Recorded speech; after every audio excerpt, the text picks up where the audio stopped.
I'm the underdog with the heroic heart. I'm Eric Jones Jr. I have to keep pushing for my kids. If I give up, what's that leave them with? Nothing. I have to understand that it's bigger than me. That it's not about me when I wake up and go to work. It's not about me when I'm reading to educate myself. It's not about me when I'm practicing my speeches. It's not about me. It's about my family. Hey, you're now tuned in to Underdog Talk. I'm your host, Eric Jones Jr., and I have conversations with successful underdogs. And today we have Brandon, how you say your last name? Zanders. I don't like yes, messing people's names up. How you doing today? I'm good. How you feeling, bro? I'm good. I appreciate you coming in straight out the road. So let's get straight on into it. Well, we had an interview before, a small interview. Now we're going to do the full thing to know the story about you. So tell everybody, you from the region, 219, I'm from Michigan City. So tell us, like, your journey as a kid, like what you went through and all those different things. Okay, so as far back as I can remember, it's like grew up in a single parent home, you feel me? Pops was in and out, you know. He was there, but you know how that go. Yeah. So I ain't really like school like that, you feel me? I could never really focus. I ain't really, it was hard for me to fit in because I ain't know at the end, but I was always different, you know what I'm saying? Yeah. So I went through a lot of motherfuckers. I mean, can I cuss? Yeah, you can cuss. All right, so people, you know what I'm saying, they'll talk about me, they'll laugh at me, you feel me, try to put me down, all that. Went through all that, you know what I'm saying? I was in and out the hospital because I had surgery for like stomach problems and shit like that. Like, I had to go get I don't want to get too deep, but yeah. I had to, you know what I'm saying, basically get a lot of surgeries. I had bowel problems. So from like, I'd say about maybe 5 to about, it stopped when I was like 11, 12. That's when I stopped getting surgeries and I could be normal, you know what I'm saying? Yeah. Like I used to have to walk around with a colostomy bag and I had a bar button and it was crazy, you feel me? Yeah. So after that, it was like,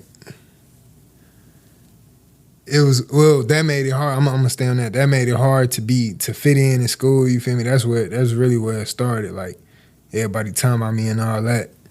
And it just made me stronger though after that. Yeah. So that's elementary. Up on through middle school, just basically like any other kid almost, you gotta find your way, you trying to find yourself. You feel me? Trying to fit in, trying to be cool, whatever. Get the girls, you feel me? High school, I was just trying to get money, you know what I'm saying? So like, wait a minute, damn, hold on. High school, I was just trying to get money because we was, I don't know, it's like we had it hard, but we ain't have it that hard. Yeah. You feel me?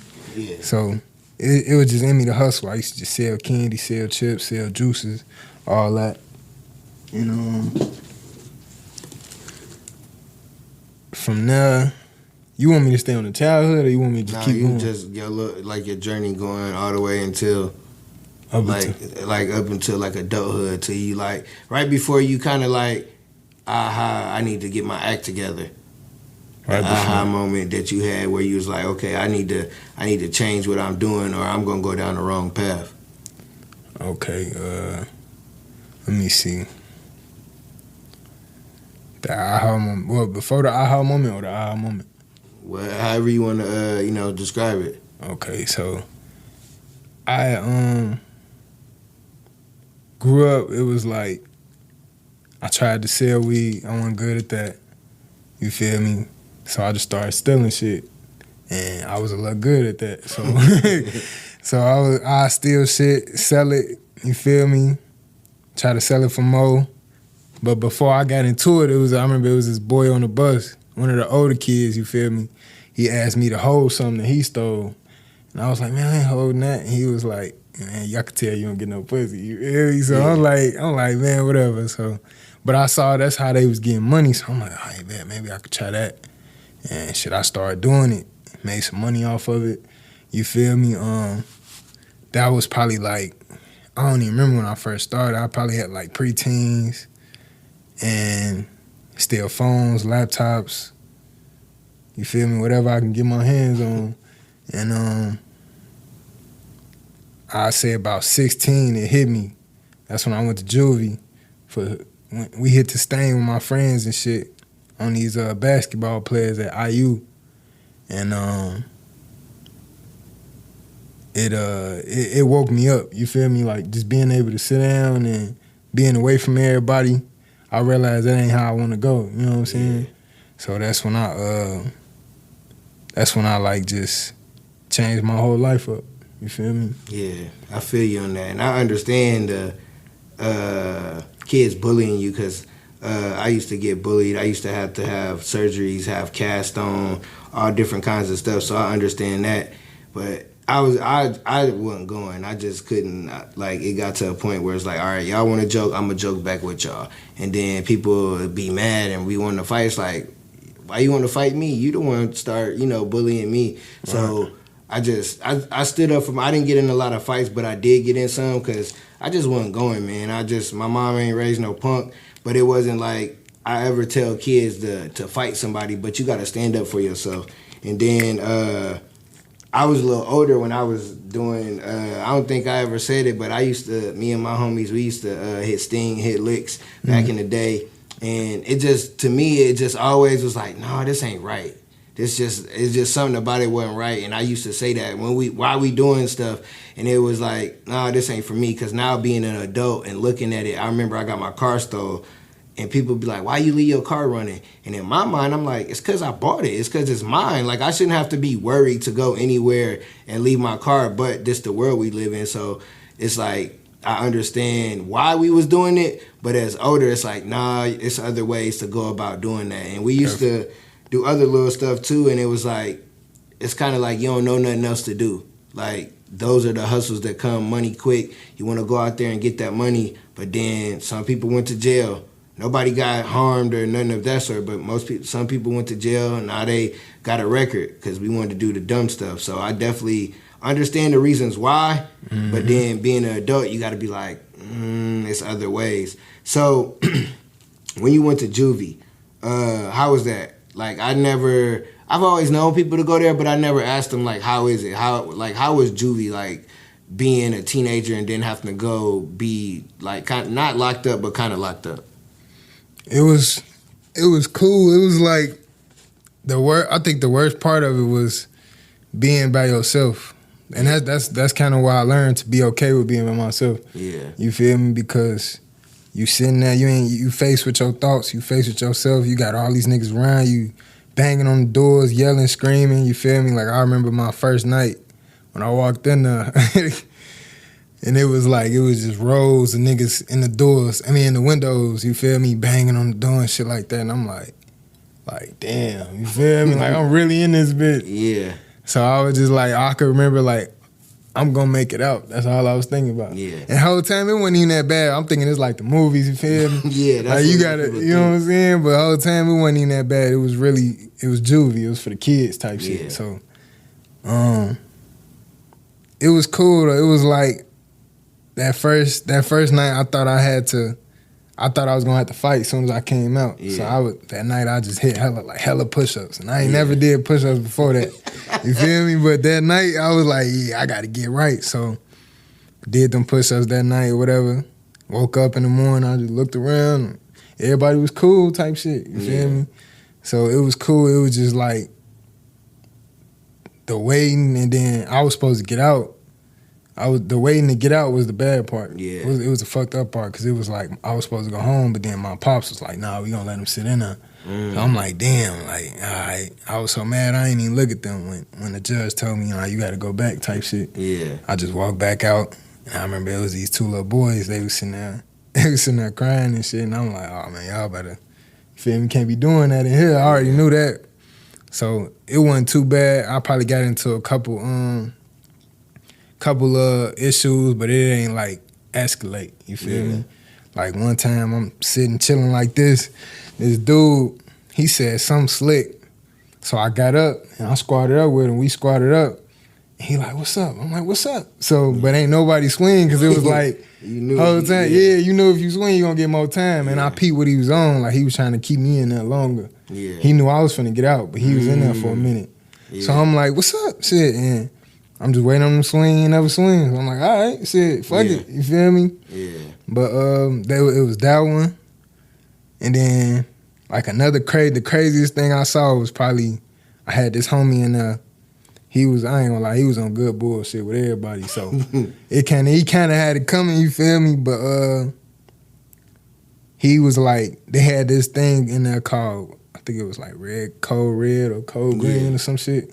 And he'd be like, code red, and just start shit. Like he'd take motherfuckers' trays and get in motherfuckers' faces, all that. So I guess one night they got tired of it. It's a group over there upstairs, we all downstairs watching TV and shit. It's finna be time to go up. So we get our stuff ready to go up. We usually go this way and they go that way. Cause mine's is in the middle, his cell is at the corner. For some reason he go that way to mess with some little white boy or whatever. He started trying to play fight with the niggas. So I go in my cell, put get my bed ready or whatever. I go back out, I'm like, look back, I'm like, damn, what the fuck he doing? He's still over there with him. So I'm like, all right, so I go back. And I come back, I just see him bagging up. I'm like, what the fuck going on? So when I realized this nigga just rushed back, because like about 6 niggas rushed on him. Yeah. So he rushed back.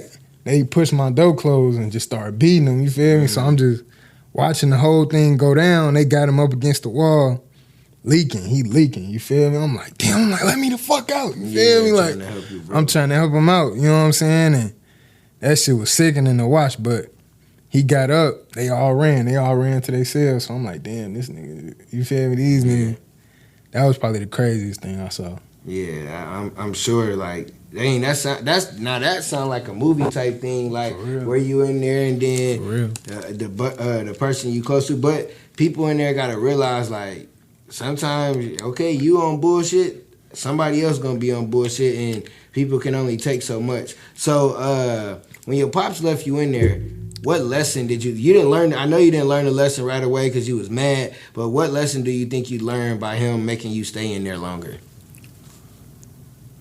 I think it was he let me know, like, whatever you do is gonna be consequences to it, and I ain't gonna be able to be there for you all the time. So you gonna have to stand on it on your own. You know what I'm saying? That was probably the biggest lesson, and it made me really change, because it was like, I remember my first day in there, and we in line going to what's it called, brunch or something like that. And I'm like, man, that's sweet. I'm coming back. I ain't gonna lie, like it's stupid, but it was funny back then. You feel me? I'm like, oh, this sweet. I'm coming back. So then I go to court. I'm thinking I'm finna get out. Everybody telling me I'm finna get out. He telling me I gotta stay in. I'm like, damn. So back to the point. That's another thing it taught me. It taught me that I really need to change. You feel me? Yeah. That it changed my mindset, because it went from, oh, I'm coming back to, oh, I ain't coming back. You know what I'm saying? Fuck that. You feel me? Because sometimes people go in, come back, go in, come out. I got a young homie from probably 12 or 13. He been in and out, because that's like, he kind of only know that. But that's a good lesson to learn about consequences, because I think some young people, they don't think about it. Like, I'm going to just do this. But there's always consequences. Them consequences might not come when you think. They going to come later, because it's called karma.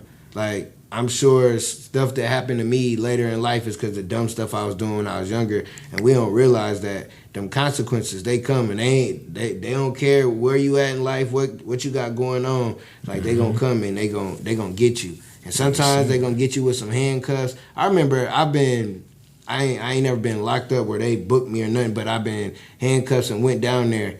And I remember I was in for just one day, 24 hours, and I'm looking around. It's cold. I looked at the food. I said, no, this is not me. I would never, ever, like, do nothing. It was because I had a bad license, but it was like, no, I'm definitely not coming back in here. I don't even see how people do it. Like, in that little time, I seen somebody try to attempt to commit suicide. It was almost a fight. I'm like, yeah, I don't weigh but $140. I can't be in here. And sometimes it takes somebody to go and see that, because I got a partner, he was 20. He went and done some dumb stuff and got attempted murder. He been in there almost 8 years. Like, he's like, man, this seemed quick. it's so much stuff that happened in life. He done missed his whole 20s because of one dumb mistake that you do. And we got to realize one dumb mistake will take you out. Because I remember that stealing. Mom, forgive me, but I used to steal and I was good at it. Like you said, they used to call me Sticky Ricky because I was smooth. Because most people wouldn't think, oh, the kid with the short arms, he ain't gonna be on that. Man, I was so slick, but I didn't get caught then. But I'm sure that karma came back. Definitely. So after you got your act together a little bit, you turned a young adult. What was life like after that? After juvie, like, where your mindset changed? Like, what did you do? Like, what did you do when you got out? Did you like, all right, I'm gonna finish school, or did you do something else? I was like, I gotta finish school because I gotta pick up where I left off, and I gotta just stay on the straight path. And then that was really what my I don't know if it was called a parole. It wasn't a parole officer, but the motherfucker that let you out and make sure you straight. She was like, oh, you gotta go to school. You can't get in no fights. You can't do this. You can't do that. So I'm like, all right, I gotta go to school. We probably had like a month left, you feel me? So I went back to school. I was like, bro, I ain't stealing shit else. Even though, your motherfucker might steal a little candy or something, but I'm like, I ain't finna do no big shit. I ain't finna, you know what I'm saying, crash out. So I had just changed, bro. I stopped doing what I used to do. You feel me? I finished school. I think I finished school. Matter of fact, I finished it for that year. Yeah. And then that's a whole nother story about the school shit, but I finished it for that year. And just changed up, just stopped stealing shit, pretty much. Stopped doing the big shit. Yeah. You feel me? Yeah, because I'm glad because you understood, like, nah, it ain't worth it. So, after school, like, what, like, as a young adult, because you still, how old are you? I'm 24. Yeah, so you still young. So, after, you finish with school, you turn 18, you're an adult, per se, what you start doing? Do you go to college? Do you go get you a job? What do you do after that? So, after that, fast forward, when we went back to school, like when I got off all the, got my shit expunged and all that, I was still kind of, I was back on the dumb shit a little bit, hanging with who I used to hang with, you feel me? And what got me up out of there, what got me out of school was this one dude, he had said something about my uncle or whatever. Mm-hmm. So I fought him, got suspended for that, and I tried to come back. They said, it's either you we gotta let you go or he gonna press charges type shit. Mm-hmm. So my pops was like, well, I don't want him to press charges, so he took me out. So I was just at home trying to get a job, couldn't get a job, trying to figure out what to do, you feel me? And Gary didn't really know jobs like that anyway, so especially for like a 17-year-old. So I'm like, man, damn, what I'm finna do? Motherfuckers was always telling me like, bro, you should go to Job Corps, you know what I'm saying? You can get your diploma, you get this, get that. So I'm like, all right, they been telling me that when I was 16, but I'm like, man, I ain't trying to, you know what I'm saying? I ain't trying to leave right now. Yeah.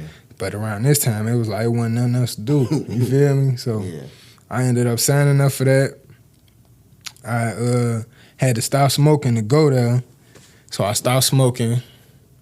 I stopped hanging with my homies so much because they was trying to go a certain way and I wasn't trying to go that way no more. Yeah. So I kind of fell back from them, you feel me? And then got ready to go to Job Corps. I went there. I was in there for like about 2.5 years. And then got my diploma. I got a trade in HBI, Home Builders Institute. It's like construction, like the inside. Yeah. Because it was either that, carpentry, nursing, cooking, or something else. And it was like, that was the only logical move that make money. So I'm like, all right, let me do that. So I get in there. I'm like, I realized after a while it wasn't for me. You feel me? Like the actually working and doing that shit. I'm like, nah, I'm gonna be the nigga that pay them to do it. You feel me? And they do it for me. So, but I ended up finishing it though. You feel me? I got into at first, and then I was cool, but it was like towards the end. That's when I started getting into shit because I had got all my shit. Because I was like, I'm finna go here. I'm finna get my money. I'm finna stay out the way, and I'm finna get my diploma and all that. So after I got all that, I got my driver's license, got my diploma, and I got my trade. I'm like, damn, shit else to do. But they was like, if you stay, if you stay and take this little college course, then you can stay. And I stacked a lot of bread in that. So I'm like, shit, fuck it, let me stay. So I took a course in community college in communication for probably like a semester, and I kind of dropped out. And I'm low-key glad I did, because it definitely helped me like learn to communicate better. You know what I'm saying? And while I was in Job Corps, I did exactly what I said I was gonna do. I got my money.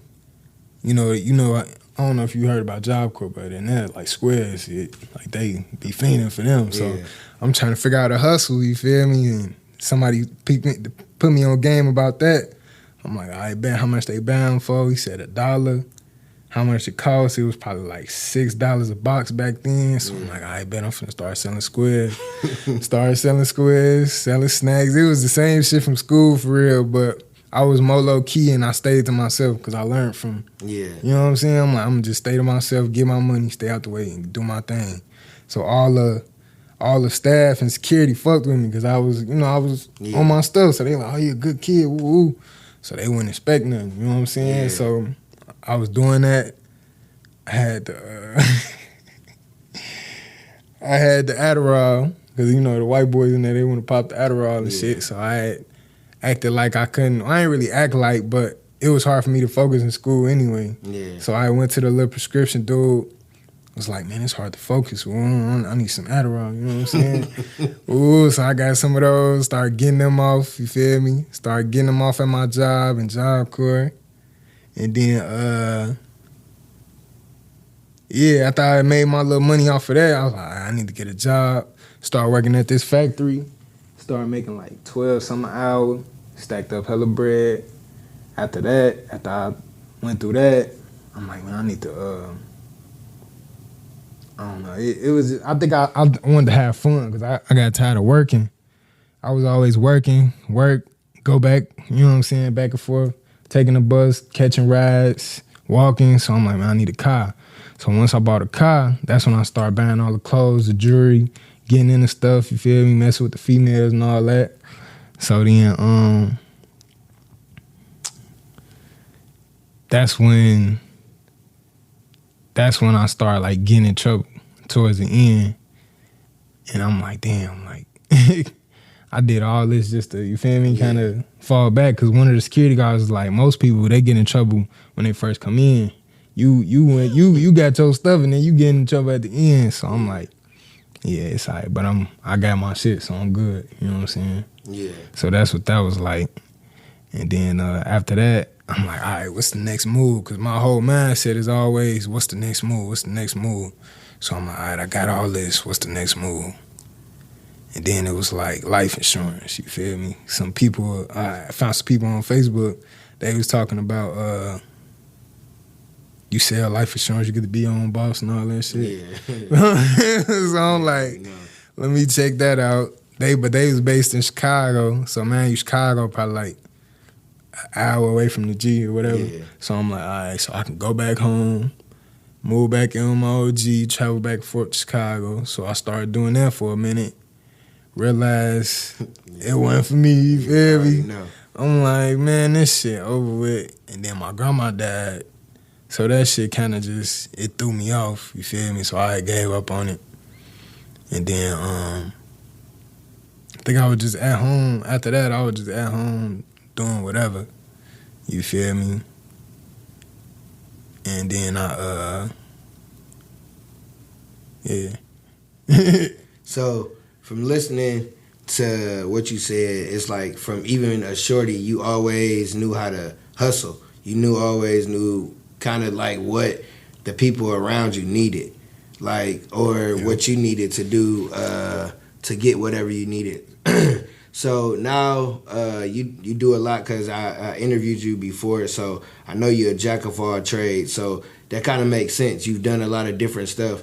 But low key, when you said cooking is really where it's at. Because I remember when I was in high school, they had culinary arts and we could go there. Mm-hmm. I was in the class, right? My homie that did all the cooking, that did all the work. Now he got a food truck, he got a little restaurant and everything because he was the one that actually did it. So I wish I would have actually like would have been cooking and did what I needed to do in school. Like you said, you took that one course. Like I took several courses, but I never paid attention to it. Like I don't remember school. I hated school, and now I'm a teacher and I work in the schools. It's weird to me that happens, but now it's like I understand the importance of learning and getting an education, and not necessarily the education that they give you. Like you can learn certain stuff at school, but you need to learn certain skills. I think they need to teach more skills in school instead of the basic shit. Yeah, because a lot of stuff like it don't help you. Geometry ain't gonna help me.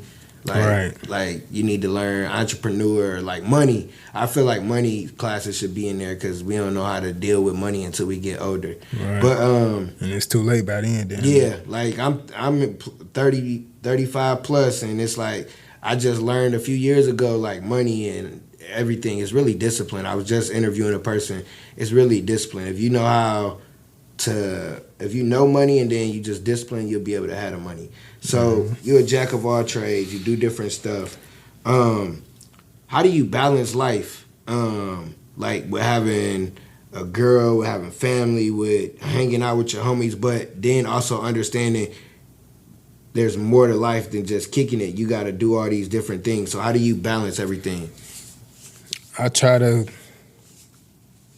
I don't know. It's kind of a hard balance for real. I feel like I'm just now learning to have that balance between having fun and giving time to family and still hustling. You feel me? But I just try to like divide it up. Like I try to utilize every minute, every hour, every weekend, every week. You feel me? So during the week, I work 5 days a week, except for today type of shit. I work 6 days. But when I'm not at work, I'm trying to either study, trying to read, trying to exercise, or if something come up like an event, like go out with my homies, boom.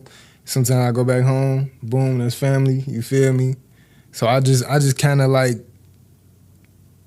I try to organize it.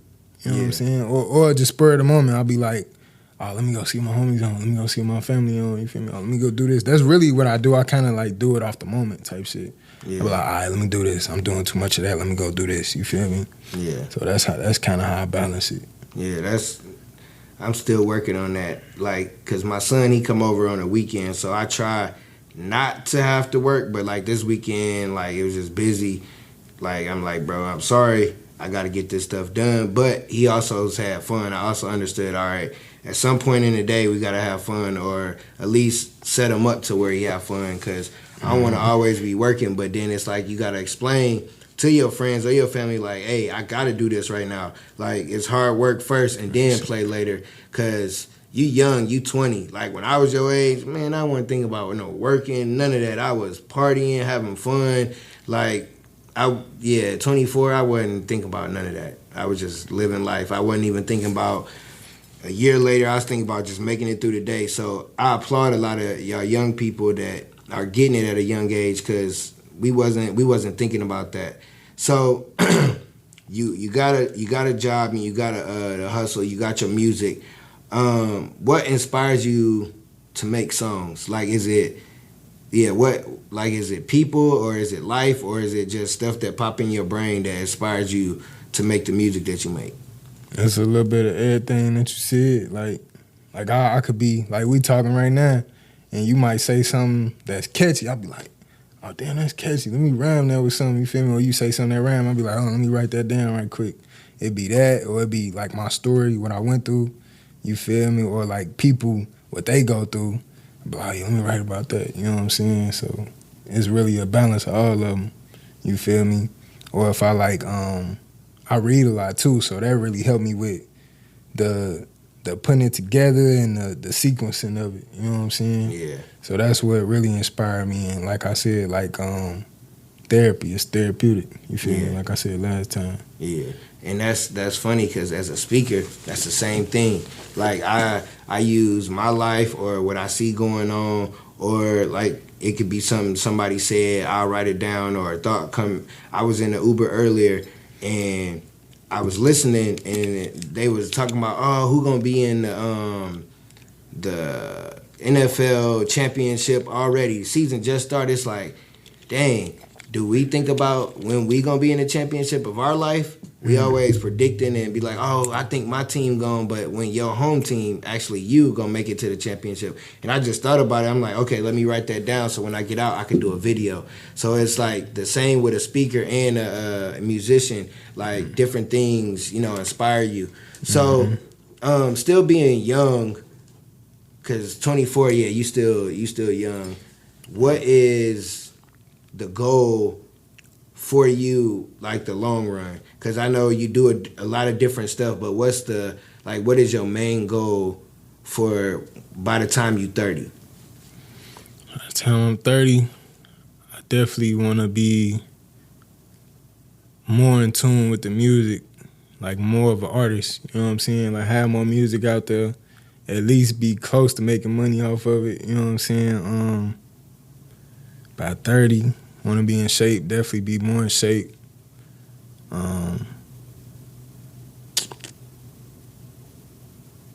By 30. Yeah, more music, more into the music, more in shape, more focus, more discipline, just more everything, more life. You feel me?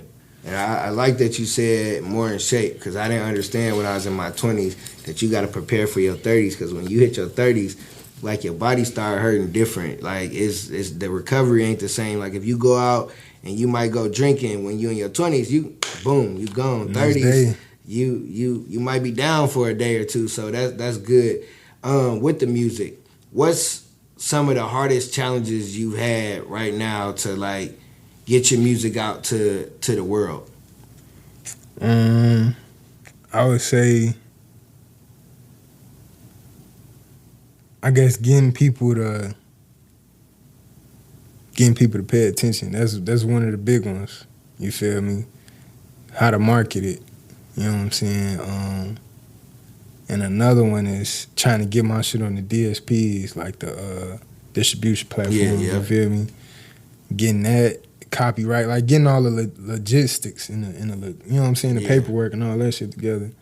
It's really not much of a challenge. It's just the challenge is to sit down and actually focus and get it done. You know what I'm saying? Because it's like I'm always ripping and running, and it's like that's the most important part, is the foundation of it. So that's like a few of the biggest challenges about it. You know what I'm saying? I like that you said that, because people don't realize the foundation, the paperwork.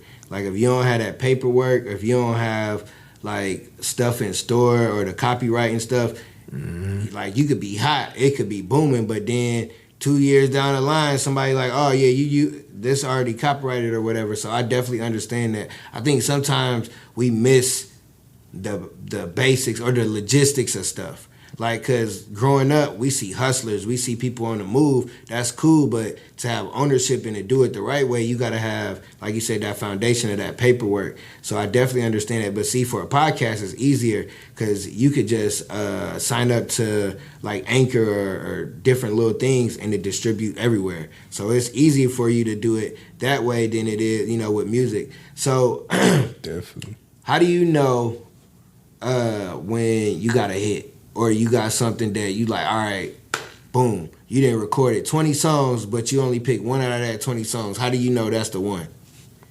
I think just off the vibe of it. Or sometimes you don't know. Sometimes you could just be making a song and to you might not like it, but somebody else be like, oh, fuck with that, woo, you know what I'm saying? And be like, damn, I ain't even know. Or sometimes you could hear it and you be like, it just clicked, you know what I'm saying? It's just a vibe.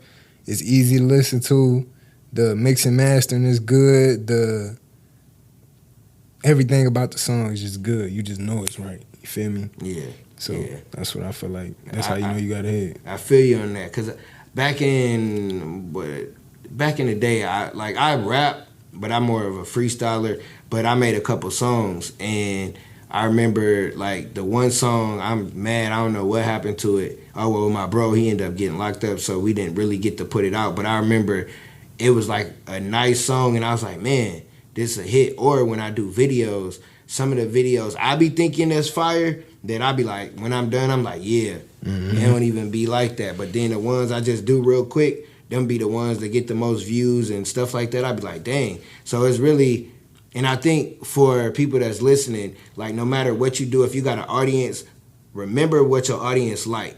Like if it's music, say you got 2 or 3 songs and one song got a little more views, a little more likes, maybe that's the kind of music that the people want from you. Or if you, whatever you do on social media, go to your views and understand your audience, because they going to tell you what they want to hear from you. It ain't always about what you want to put out. It's about what they want to hear from you. And you'll, like, that'll help build an audience. So, Real talk. What's your goal before the end of the year with your music? Definitely to get it on the DSPs, you feel me? Get it on the DSPs. Get it put more of it out. Probably like, let me see, we got like 6 months left. Mm-hmm. Yeah, probably like definitely more of it out. Get more videos done, cause I got hella songs in the vault. I just need like more videos, and I need to get it on the DSPs, and I need to get it like I said, like the copywriting and all that shit. Yeah. So that's my goal by the end of the year. You feel me, with the music? Yeah, that's definitely important. And then with the videos, it's this dude, he a white dude, and he do videos, but he'll walk up to like a hot rapper and be like, hey, shoot a video for free, but shoot it only take like 10 minutes, and he just do, it'd be like this, he could be like, he saw you outside, come in and do a music video in here, and it'd be looking fire. So I love that, like how videos turn out. Like when somebody do a video, like back in the day, you watch a video, you be like, oh, okay. But now to be with the cameras and the mics and stuff, and to watch like somebody create it, that's like dope. Do you do your own stuff? Do you have a videographer? I got a videographer.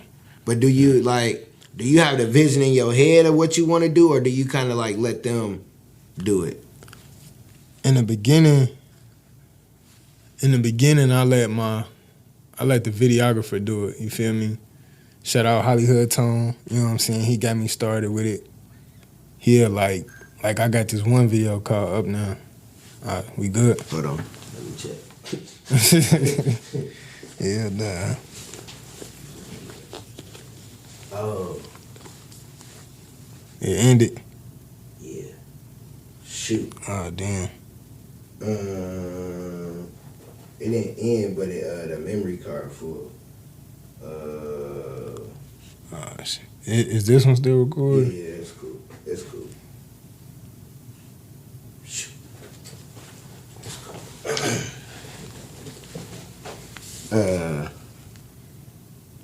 Where is she at?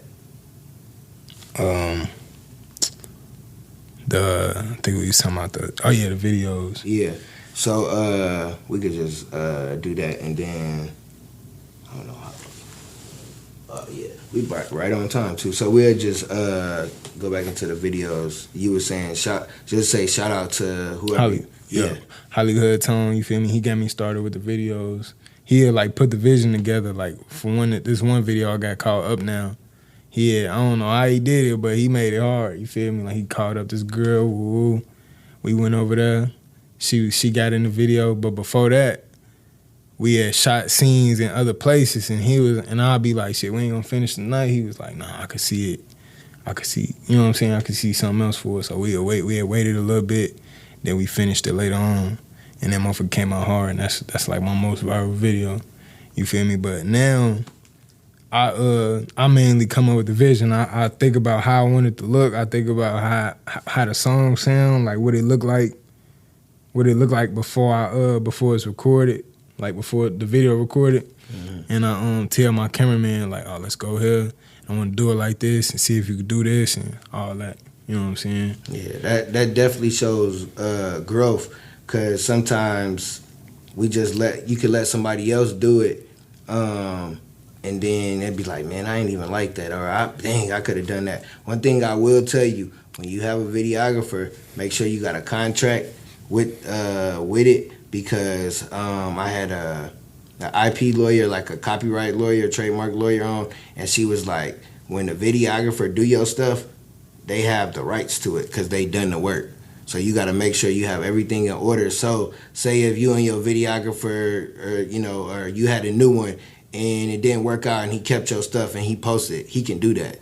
And you can't do nothing about it. So always remember that with a videographer, you got to have a contract so you can make sure that you got the copyright of it too. So they can't just take your stuff and then just post it like they want to.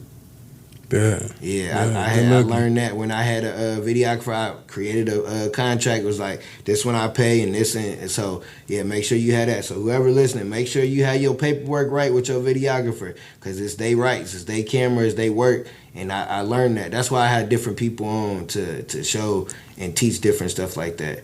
So you're a jack of all trades. You work, you do music, you got businesses. What would you tell a young person? Three actionable steps of they want to get it, but the street's right there. But then they understand they got a little talent to do something legal. What would you tell them, like 3 steps that they could do to go the right way and do what they need to do instead of going down that other way? I feel like you gotta be ready. Like you gotta be tired of what you doing, and you gotta want to see something different. You feel me? Like you gotta want to change for yourself. Like it don't matter what I tell you, it gotta be within you. You know what I'm saying? But like 3 things I would tell somebody that's ready is just probably change your environment. You know what I'm saying? Change your environment. Change your way of thinking, your way of looking at stuff. And really sit down and make a plan. Whether you write it down or whether you got it in your head, just think about the move you will make to get away from that, or to stop doing that and do what you good at that's legit. You know what I'm saying? That's what I would say. Them 3 things I would say for real. I love that, because like you said, you could talk to you blue, and unless they got it in them, unless they want it, they ain't really gonna do nothing. Because a lot of times when we was younger, somebody was telling us, do this, do that, do this. We ain't do it right away, and it took us to bump our heads a couple times. But like you said, like if it's in you, go and do it. It ain't gonna be easy, because struggling is hard, and getting money is hard, and being wealthy is hard, and doing the right thing is hard. So it's all about what hard you want to go about. Definitely doing the right thing. Yeah, definitely is. Yeah. So tell people how they can reach you on social media. I got a Facebook, AIB-RAN, AIB-RAN. YouTube, same thing. Instagram, B_RAN, run it up all together. And and TikTok, businessman B-RAN, BIDNESS B-RAN. You feel me? Yep. Appreciate you coming back on, man. Definitely love to hear different people's stories, and you from the region. I'm trying to think how many people. You might be the first person from the region that I've done in person. Everybody else been from now, because it's a different kind of energy up there, up north, than it is anywhere else in the world. But appreciate you coming back on. Appreciate you telling us your story, and I'm sure this episode is going to definitely help a lot of young people, because a lot of young people, they want to go down the path of rapping and doing similar stuff that you doing, but then they also got the streets pulling on them, that bad environment pulling on them. And just from hearing your story of you was in that situation and you was like, I really don't, because some people don't get that just juvie. They get some time, they do a bid, and then they got to come out and try to restart. Definitely. So appreciate you. Give us a. I hate saying closing word. Give us a ending statement. Yeah, ending statement. You know what I'm saying? Let me see. Oh yeah, I got it. You feel me?